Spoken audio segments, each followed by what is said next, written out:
Hi, good morning. I'm just trying to get my camera to make me not look too foggy. Right, first of all, I want to say a big thank you to anyone and everybody who's been watching my Byte study programme for Warwick and Nottingham University. Now, in a few of my blogs that I've recently shall be putting online, if I haven't already, I apologise.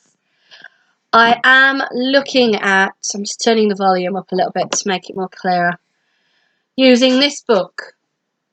And yes, I know the words are backwards, but unfortunately that's what happens when you use a video and you're filming yourself. If anyone knows how to make that not happen, then please let me know. And what I am going to be doing is, after the Byte study is finished, that will finish on Wednesday, I will start fresh Monday, which gives me the weekend and a couple of days to prepare myself for using this book called Porridge. One of the things I am aiming to do is over the weekend is have my body casted.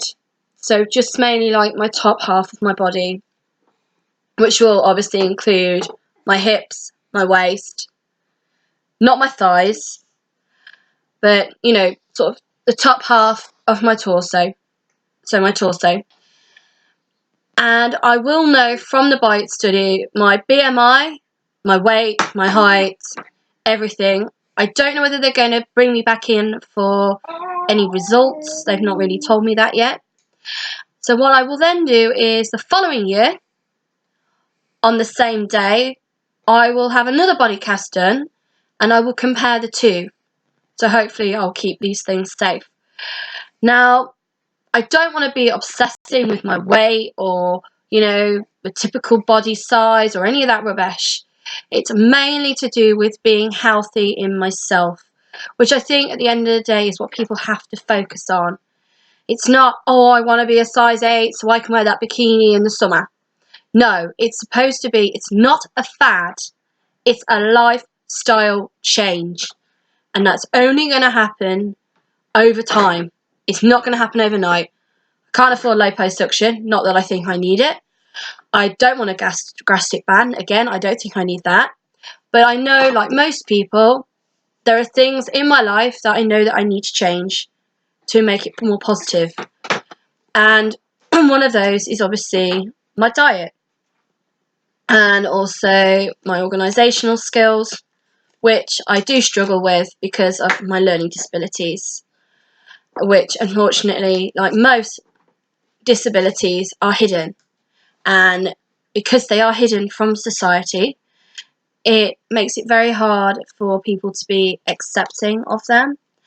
I also constantly get the whole, oh, you're not disabled because you're not in a wheelchair.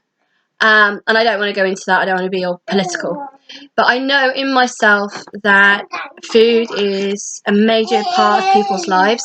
You have to eat to survive. Bottom line. And I know in myself that if I don't eat the right types of food, then it does affect me. And sadly, like most young women in the UK, usually it used to be you had to be fair, fat and 40. I actually had to have my gallbladder out when I was in my 20s. Sorry, not 20s, 30s. But I have known people to have it out younger. And it was just after having my first child. I say just after, it was 12 months after having him. It was in the December, I had him in the January. And it was hell. I'm not going to lie about it. Having my gallbladder removed really changed my life. In some ways it was for the best.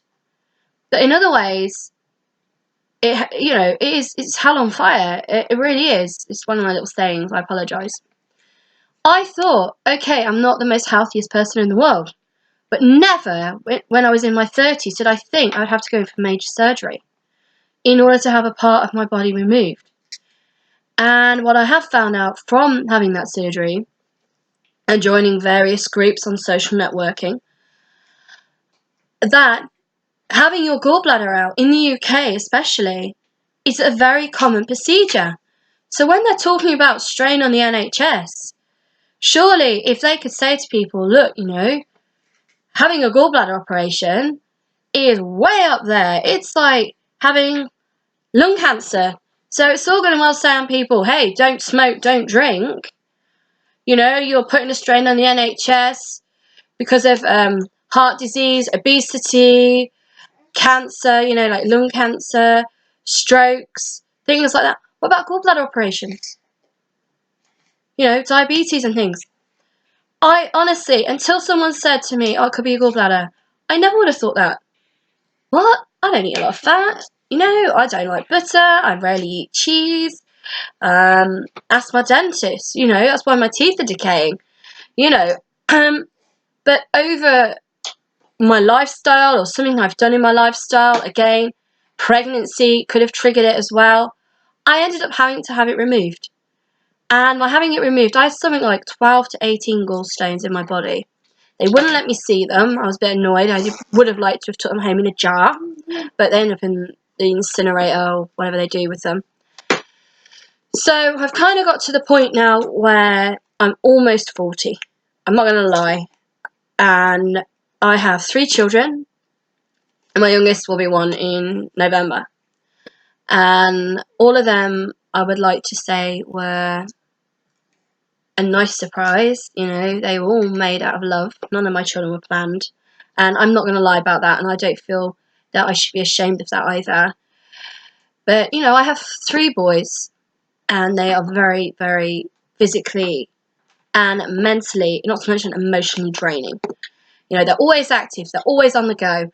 And I find myself thinking, oh, God, can't you just sit down for a minute? Can't you just do something? I'm tired.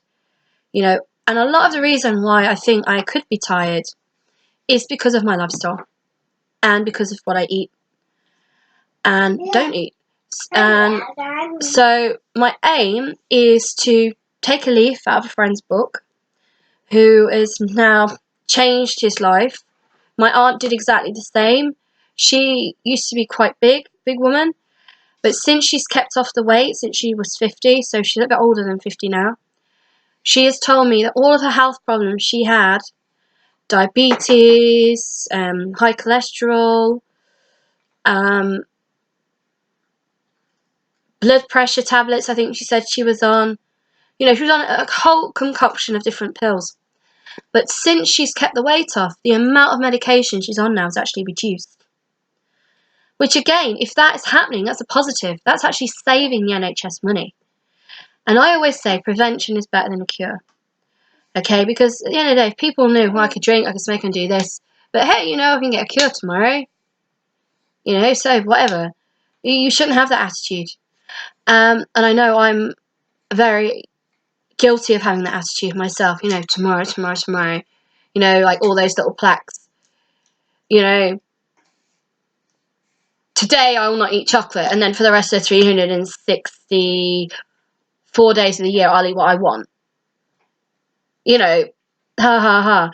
But I don't want to be fixated. I do not want to end up having an eating disorder or having problems with eating, which can happen. Sometimes it can happen straight away, and sometimes it can happen gradually. Because again, I have witnessed firsthand and have friends and family who have fallen prey to anorexia and bulimia. And they are an illness, they are a disease, and again, it's something that I have to be aware of myself. You know, healthy mind, healthy body, etc. I may be waffling, I apologise. So, just to clarify, over the next couple of days, I'm going to be finishing the BITE study for Nottingham University and Warwick University. Then first thing, Monday morning, I will start on this book called Porridge.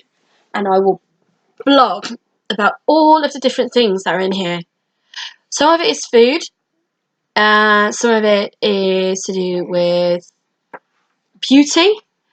Or, you know, and other things that you can use porridge for. So it's not just about eating. There are other benefits for porridge that can be used. If I just quickly go to the contents page, so there's health benefits, beauty treatment. So and that's 2 of the sections. So from Monday, that'll be taking place.